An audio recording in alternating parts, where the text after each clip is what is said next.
What's up, weirdos? I'm Felicia and I like scary movies, and today I am finishing out my Candyman series with the new 2021 Nia DaCosta and Jordan Peele Candyman. Now, this is going to be a spoiler review. Yes, I said spoiler review. I will link a couple of my friends who have reviewed this movie spoiler free in the description box of this video, but after thinking about it, there's too much in this movie I really want to talk about, so I gotta do it. I gotta do it. It's a spoiler review. We're all gonna deal with it. Now first, plot. A decade after the last tower of Cabrini Green is torn down, Anthony and his partner Brianna move into the now gentrified neighborhood. Anthony is exposed to the true story behind Candyman and becomes obsessed with using the legend in his paintings. He unknowingly opens a door to a complicated past that unravels his own sanity and unleashes a wave of violence. Now, obviously, when you're bringing back a character in a franchise that a lot of people care a lot about, there are going to be many varying opinions on how people think they did. But let's start with the big overall stuff. This movie was written by Jordan Peele, Wen Rosenfeld, and Nia DaCosta, and once again was directed by Nia DaCosta. And I think the first thing they did super well was bring the Candyman legend and backdrop into the present day in a really exciting way. First of all, the racial and social commentary that they're talking about in this movie, I think has such a more clear point of view than maybe even the original Candyman, which was written by a white person. They really took a strong point of view on what Black people in America are dealing with right now, specifically gentrification and police brutality. They filmed the original 1992 film and this one in the same area of Chicago, and so we really get a legitimate and truthful experience of the change that went on over those last, how old am I? I was born in 1992, 28 years. And they did this while keeping the integrity and original idea of setting a horror movie against an urban landscape. Get out of here, suburbia. We are in the streets of Chicago. They have this amazing, towards the beginning of this movie, these long shots just looking up at skyscrapers, and it's so ominous and so spooky, and it gives us that like fear that can be associated with city life. There also seems to be a strong tie-in with the Black Lives Matter movement, which I hadn't really noticed the poster, and I noticed that it says say his name because you want to say Candyman 5 times in the mirror, but we're also talking about say their name and the Black Lives Matter movement of giving identity and respect to Black people in America who have been murdered by police officers. Something else big picture is taking Candyman and bringing him in to 2021. So I was a little worried at the start of the movie because they show us Candyman quite early on, or their version of Candyman, and I was like, this isn't Tony Todd. I know it wasn't going to be Tony Todd, and that's kind of the trick with people remaking beloved franchises and characters. I knew it wasn't going to be Tony Todd, but what showed up for me was, a Candyman I didn't know, and that had a different story, and I was surprised by that and interested. But what we basically find out is that there are many Candymans in this area of Chicago, maybe the world, they don't exactly say, but they are all Black men murdered because of their race. And so even though I was a little bit thrown off at the beginning, I started to understand their choice to do this more and more, because what are urban legends if not movable, changeable things? Like, they're told from one person to the other over time. They change over time. Each town or city or group of friends has their own version of it. And so it makes sense that it would morph from, 28 years ago. So I was kind of down with that after a while. And the last kind of big picture thing that I want to just say they did really well was really honoring and giving shout outs to the original 1992 film. And they do this in a lot of different ways. First of all, they have these amazing shadow puppets. We saw it in the trailer.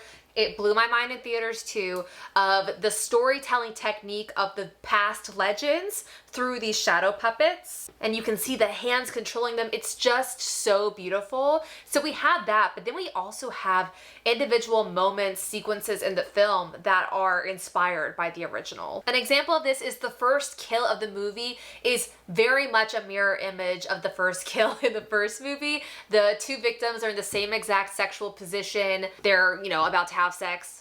Key. We have the iconic Candyman imagery with the bees, the hook for a hand, the long coat. I've seen in places them calling this movie a spiritual sequel to the original, and I honestly feel that, because I feel like the same type of heart was put into it, though it's a very different movie, of course, but there's so much respect and love for the original when you watch this new one. All right, let's start getting into some specifics. Let's talk about our main character of Anthony. He is played by Yahya Abdul-Mateen II, and the character is an artist, a painter, which I think is so appropriate because, of course, the original Candyman, Daniel Robitaille, was also an artist. And what we find out, okay, I even feel guilty saying this, but this is a spoiler review.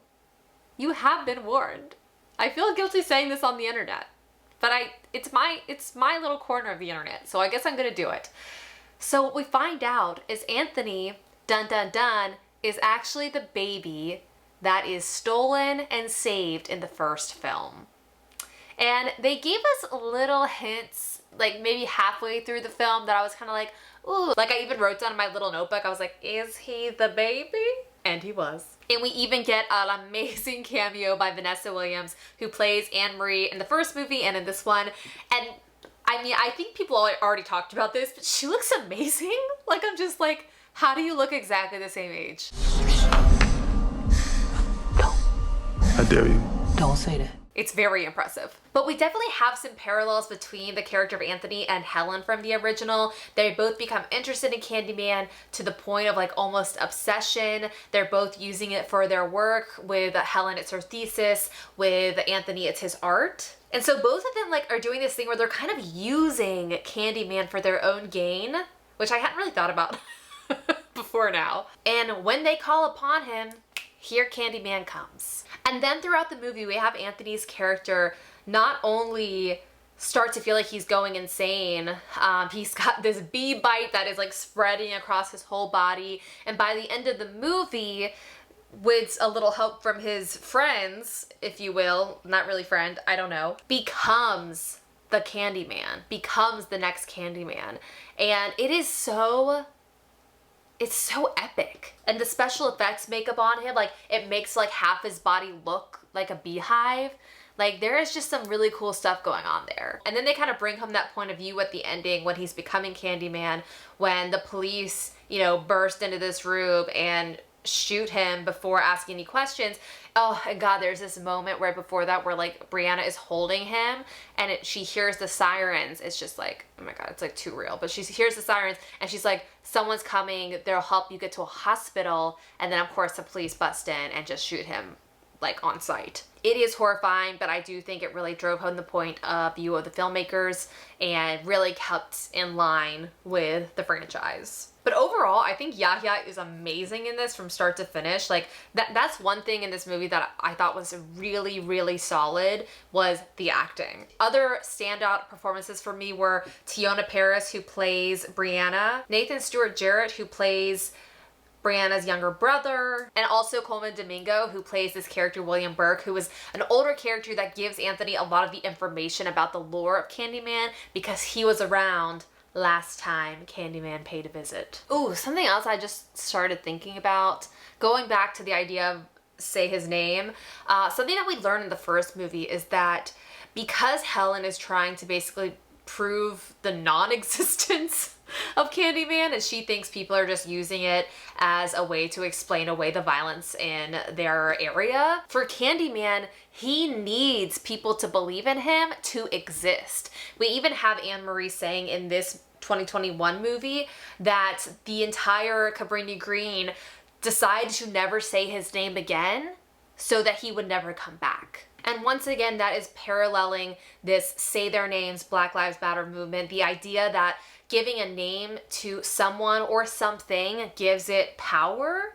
And that happens in this Candyman legend. And I think the symbolism of the Candyman legend needing that power of the name is just really special, and is tying the imagery and the lore of the Candyman along with the point of view of these filmmakers together like perfectly. I feel like this is gonna be a really long video because I still have a few more things I want to talk about. Cinematography, just gorgeous. Done by John Glycerin. I know I already talked about the cityscape stuff, but there's just, I don't know, there's something about this movie, all the mirror imagery in it, all the reflections. I just think the cinematography is amazing. And the direction of Nia DaCosta. I mean, she is such a clear director. I felt like she was showing us things so intentionally throughout the movie. An example of this is Anthony goes to this laundromat to meet William Burke. He takes a pen, and they really show us taking this pen. And I immediately was like, oh, remember that for later. And I did need that information for later. Like, I just love when directors can be that specific, where it makes me as an audience member almost feel smart as the movie goes on, because I'm just like, oh, like I understood all these clues. And it's like, well, yeah, because she gave them to me. And now I think let's talk about one of my favorite things about this movie, which is the kills. Ooh, they are fun, they are gruesome, they are reminiscent of the original, but so 2021 creative. I'm just gonna go through some. This is so fun to do a spoiler review because I can like actually talk through this stuff. Okay, so I already talked about the mirroring of the first kill from the original to this one. It takes place in an art gallery, and they do something different with these kills where you only see Candyman as a reflection. So it kind of has like almost an Invisible Man style thing from Lee Wannell, where it's like you see like people get lifted into the air and you see like their throats get slit or whatever, but you can only see the Candyman himself in the reflections of these things happening. So in this movie, we're getting a lot of big windows, a lot of mirrors, a lot of just reflective surfaces everywhere so that we can see the kills. They also do this great thing where the guy who runs the art gallery, so his girlfriend dies first, then he's trying to run out of the gallery. He's holding on to the double doors that are locked, that I think he locked himself, and you just see his like legs lift up, and it's like, boom, he's dragged across the floor. It is art. It is so good. Oh, and then when the art critic dies, this was like really good for me. So Anthony, he goes to this art critic's house to do this interview that he doesn't tell anyone about, and then she goes to the bathroom to do the Candyman thing. He realizes what's about to happen, so he pieces out of there. And then we get this shot that like, I don't even know if I've ever seen this, but we're like outside of her window in this, you know, apartment building, and we see her get lifted up out of nowhere, and the camera's just going further and further away, and we can start to see what's going on in the other apartment buildings. But in this one, she's just being murdered by an invisible Candyman, and it's just like awesome. Like, it's so cool. Oh, we have the bathroom massacre. They somehow worked some teenagers into this movie, and they die in a school bathroom after doing Candyman. It's really fun. But this one we see all through a compact mirror that one of the girls has that's on the floor. It's just like, yes, that is fun. What else? I think that's it. Oh, and the moment we were all waiting for. At the very end of the movie, because we've been told that the Candyman is many different men that have died over the years, and at the end, we finally get Tony Todd in there for a hot second to give us a last line, and it was fulfilling. It really, like, I was like, yeah. And I almost wanted to be like, I had to stop myself from yelling in the theater, there he is. I didn't, I swear, but I wanted to. And I think that's it. I don't know how long this video is, but I had a lot to say. I really enjoyed the movie. I liked what they did. I liked that they didn't just remake the original. I liked that they had a point of view. I liked the direction, the acting. I thought it was really good. That's it, people. If you haven't yet, hit that subscribe button and give this video a thumbs up, and I will see you in my next one. If you haven't checked out Candyman, I highly recommend you do so. Be safe, wear a mask, do what you gotta do, and have a nice scream. Bye.